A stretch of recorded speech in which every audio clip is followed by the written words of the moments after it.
How to read and understand ultrasound report. अगर आपको ultrasound report read करने के दौरान डिफ़िकल्टी हो रही है तो इस वीडियो को देखने के बाद आपको डिफ़िकल्टी नहीं होगी। इजीली आप अल्ट्रासाउंड रिपोर्ट को रीड और अंडरस्टैंड कर सकते हैं। ओके, सो स्टार्ट करते हैं लेक्चर को। ये अल्ट्रासाउंड की रिपोर्ट है हमारे पास जिसमें फीटल का अल्ट्रासाउंड लिया गया है।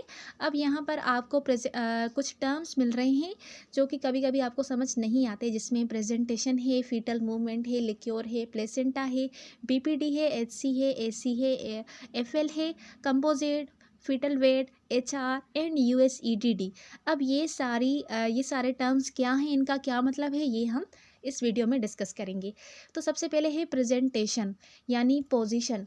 अब पोजीशन, बहुत सारी पोजीशन आ जाती हैं जिसमें मोस्ट कॉमन और नॉर्मल पोजीशन हम बोलते हैं सिफेलिक प्रेजेंटेशन। अब सिफेलिक प्रेजेंटेशन इसमें क्या होता है कि जो फीटस का हेड है वो डाउन होता है with the head closed to the birth canal, और ये most common and desirable presentation है फॉर विजाइनल डिलीवरी। ये सिफेलिक प्रेजेंटेशन का डायग्राम है। इसमें आप देख सकते हैं कि जो फीटस का हेड है वो डाउनवर्ड है और उसके जो फीट्स हैं वो अपवर्ड हैं। ओके, देन है ब्रीच पोजीशन। अब ब्रीच पोजीशन में the fetus is feet down और बटक डाउन। अब ब्रीच पोजीशन में जो फीटस के फीट और उसकी जो बटक है ये डाउन हो सकते हैं closed to the birth canal, and breech position can increase the risk of complication during delivery. अब अगर डिलीवरी के दौरान फीटस की पोजीशन ब्रीच होगी तो विजाइनल डिलीवरी के जो चांसेस है वो कम हो जाएंगे और there is more likely to do caesarean section. Okay, तो सी सेक्शन डिलीवरी होगी या फिर विजाइनल डिलीवरी होगी, उसको आइडेंटिफाई करने के लिए भी हम अल्ट्रासाउंड करते हैं। अगर ब्रीच पोजीशन है तो there is decrease chance of breech position. अब ये वाली जो पोजीशन है या आपने जो रोबोट वाली मूवी थी चिट्टी रोबोट, उसमें भी आपने देखी होगी कि किस तरह से जो रोबोट था वो उस बेबी को मूव करके उसकी जो प्रेजेंटेशन थी, उसकी पोजीशन थी वो चेंज कर रहा था और नॉर्मल जो सिफेलिक पोजीशन थी उसमें लाकर उसकी नॉर्मल वेजाइनल डिलीवरी करवा रहा था। तो ये वही ब्रीच पोजीशन है। ओके, देन है ट्रांसफ़र प्रेजेंटेशन या फिर पोजीशन। इसमें जो फीटस है ये लाई करता है across the वोम with the shoulder and hip aligned with the birth canal. अब इसमें इस फीटस के जो शोल्डर्स और हिप्स हैं ये बर्थ केनाल से क्या करते हैं, अलाइन करते हैं, जो कि अगेन एक गुड प्रेजेंटेशन नहीं है for vaginal delivery. So this presentation can also increase the risk of complication during delivery. Then है ओब्लीक प्रेजेंटेशन। अब अगर ओब्लीक प्रेजेंटेशन आपके अल्ट्रासाउंड में आ रही है तो इसका मतलब है the fetus is at an angle. जो फीटस है वो एंगल पर लाई कर रहा है विद द हेड और feet not directly align with the birth canal. इसमें जो उसके हेड है वो भी फीट से कांटेक्ट में नहीं है और ना ही उसका जो हेड है वो कांटेक्ट में है। ओके, इसको हम ओब्लीक प्रेजेंटेशन बोलते हैं। देन है वर्टेक्स पोजीशन। अब अगर ये प्रेजेंटेशन आपको मिल रही है तो इस प्रेजेंटेशन में भी फीटस का जो हेड है वो डाउन होता है विथ वर्टेक्स और टॉप, जिसको हम बोलते हैं top of the head closed to the birth canal. जो टॉप है हेड का वो बर्थ केनाल से क्लोज होगा, इसको हम वर्टेक्स प्रेजेंटेशन बोलते हैं। देन है फेस प्रेजेंटेशन। अब फेस प्रेजेंटेशन का मतलब है the fetus is head down with the face closed to the birth canal. अब बर्थ केनाल के क्लोज में क्या कॉन्टेंट में क्या है, उस फीटस का फेस है, इसको हम फेस प्रेजेंटेशन बोलते हैं, जैसे कि इस डायग्राम में है। देन है ब्रो प्रेजेंटेशन। अब ब्रो प्रेजेंटेशन में फीटस का हेड डाउन होता है with brow closed to birth canal. Okay, जैसे कि ये पोजीशन है, इसको हम ब्रो प्रेजेंटेशन बोलते हैं। देन है frank breech position. Frank breech position में क्या है, the fetus is buttock down with the legs folded up toward the chest. इसमें क्या है, जो फीटस की बटक है वो विजाइनल जो केनाल है उससे कांटेक्ट में होती है और उसकी जो लेग्स हैं वो फोल्डेड होती है अप टुवर्ड द चेस्ट। इसको हम फ्रैंक ब्रीच पोजीशन या फिर प्रेजेंटेशन बोलते हैं।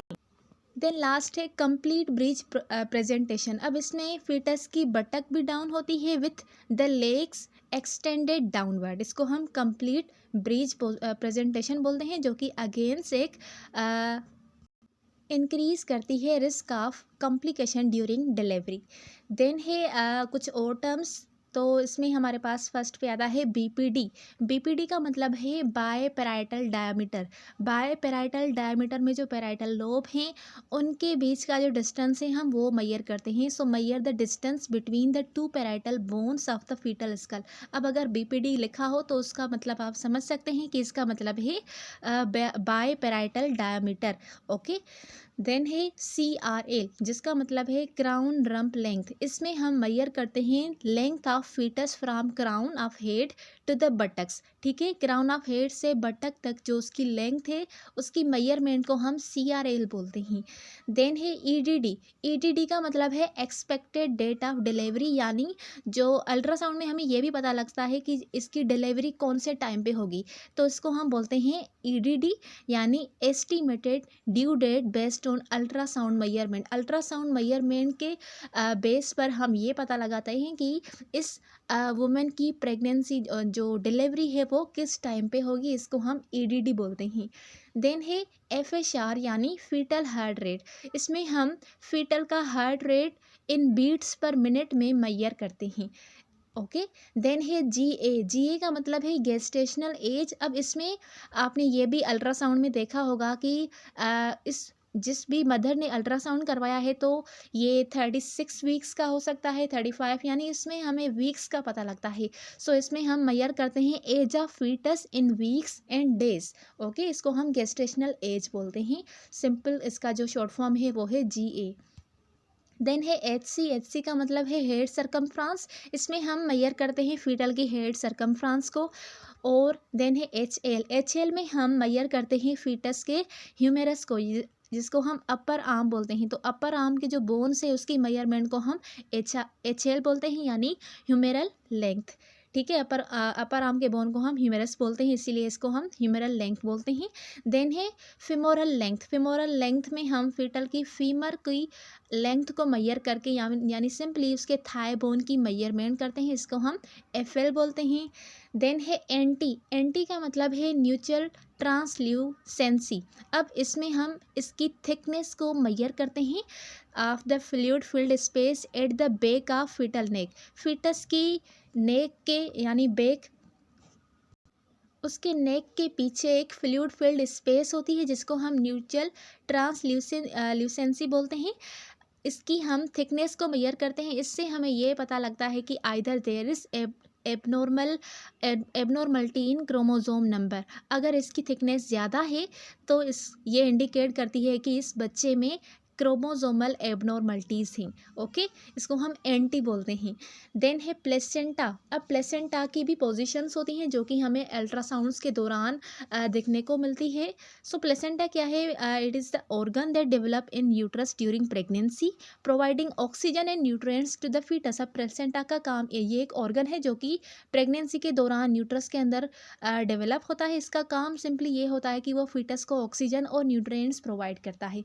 अब इसकी अगर हम पोजीशन देखें तो हमारे पास एक टर्म आता है प्लेसेंटा प्रेविया। प्लेसेंटा प्रेविया ये वो कंडीशन है जिसमें जो प्लेसेंटा है या तो पार्शली या तो कम्प्लीटली सर्वेक्स को कवर करती है, यानी नॉर्मली जैसे वो ऊपर होती है वो अब ऊपर नहीं होती, वो नीचे सर्वेक्स के ऊपर सर्वेक्स को कवर करती है। ठीक है, अपनी पोजीशन को चेंज करती है, इसको हम प्लेसेंटा प्रीविया बोलते हैं। देन सेकंड टर्म है प्लेसेंटा से रिलेटेड प्लेसेंटा एब्रप्शन। अब ये वो कंडीशन है जिसमें जो प्लेसेंटा है वो यूट्रस से सेपरेट हो जाती है, इसको हम प्लेसेंटा एब्रप्शन बोलते हैं। ये भी हमें क्लियरली अल्ट्रासाउंड में देखने को मिल जाते हैं। देन है यूएस का मतलब है यूटराइन साइज। इसमें हम मैयर करते हैं size of uterus in centimetre, इसको हम यूएस बोलते हैं।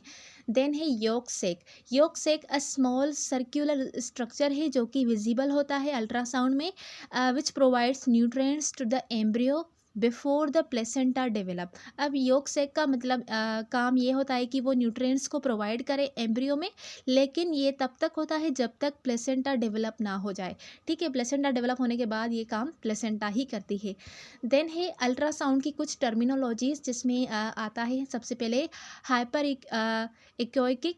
ये एक वो टर्म है जो कि यूज़ होता है to describe the structure that appear brighter than the surrounding tissue on the ultrasound, ठीक है। इसका मतलब है वो स्ट्रक्चर्स जो अल्ट्रासाउंड के दौरान ब्राइटर अपीयर होते हैं then the surrounding tissues. Then hypoechoic का मतलब है ये टर्म यूज होता है to describe a structure that appear darker than the surrounding tissue on ultrasound, ठीक है। वो एरिया जो डार्कर अपीयर होती है सराउंडिंग टिश्यू से उसको हम हाइपोइकोइक बोलते हैं, ओके, अल्ट्रासाउंड टर्मिनोलॉजीज में। देन है आइसोइकोइक, इसका मतलब है ये टर्म इसके लिए यूज़ होता है कि जो स्ट्रक्चर अपीयर होते हैं सेम ब्राइटनेस से, ठीक है, जो सराउंडिंग में उसके टिश्यूज़ होते हैं वो उनके जैसा सेम ही होता है। आइसो का मतलब है सेम, तो इसको हम आइसोएकोइक बोलते हैं। देन है anechoic, a term use to describe a structure that does not produce any echoes on ultrasound such is fluid filled spaces. अब इसको हम तब यूज़ करते हैं जब कोई स्ट्रक्चर जो है वो किसी भी किस्म का कोई इको जो है वो प्रोड्यूस नहीं करता ड्यूरिंग अल्ट्रासाउंड। इस ये सिंपली इंडिकेट करता है फ्लूइड फिल्ड स्पेसेस को। अगर आपको कोई भी इको नहीं मिल रहा तो समझ लीजिए कि वहाँ पर जो एरिया है उसमें फ्लूइड फिल्ड स्पेस है।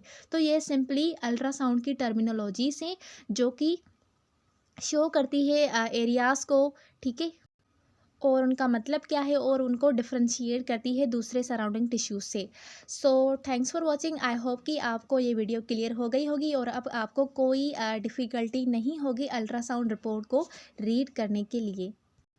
तो अगेन हम अल्ट्रासाउंड रिपोर्ट के ऊपर आ गए हैं। तो प्रेजेंटेशंस में हमने डिस्कस किया प्रेजेंटेशन इस बच्चे की क्या है, सिफिलिक है at the time of scan. Scan के दौरान जो बच्चे की प्रेजेंटेशन थी वो क्या थी, सिफिलिक थी। सिफिलिक का मतलब है उसकी जो हेड की पोजीशन है वो डाउन है। फीटल मूवमेंट यानी जो उसकी मूवमेंट है वो प्रेजेंट है। उसके अलावा क्या है, लिक्योर, ठीक है, जो कि मोर है। और उसके अलावा प्लेसेंटा क्या है, पोस्टीरियर है, नॉट लो लाइंग, और उसका ग्रेड क्या है, 2 है। और इसमें कोई जो दूसरे टर्म्स है एबनॉर्मल टर्म्स हमें नहीं मिल रहे। एंड आल्सो बीपीडी जो कि इसका वैल्यू दिया गया है, बीपीडी भी मैंने आपको डिस्कस किया। बायपैराइटल डायामीटर, ठीक है, तो बायपैराइटल डायामीटर है इसका 88 मिलीमीटर इन 35 वीक्स और 5 डेज। 35 वीक्स तो 5 डेज ये इसकी गेस्टेशनल एज है। उसके अलावा H C fetal femoral length और कंपोजिट का मतलब है इसकी गेस्टेशनल एज जो कि 35 वीक्स और 3 डेज़ की है। उसके अलावा फीटल वेट जो कि कितना है, 2735 ग्राम है। और उसके अलावा हार्ट रेट इस बेबी का 141 बीट्स पर मिनट है। यूएसईडीडी यानी एक्सपेक्टेड डेट ऑफ डिलीवरी जो कि इसकी है क्या, 872023। ओके, आई होप कि आप इस वीडियो को देखने के बाद अल्ट्रासाउंड को ईजिली रीड और अंडरस्टैंड कर सकते हैं। ओके।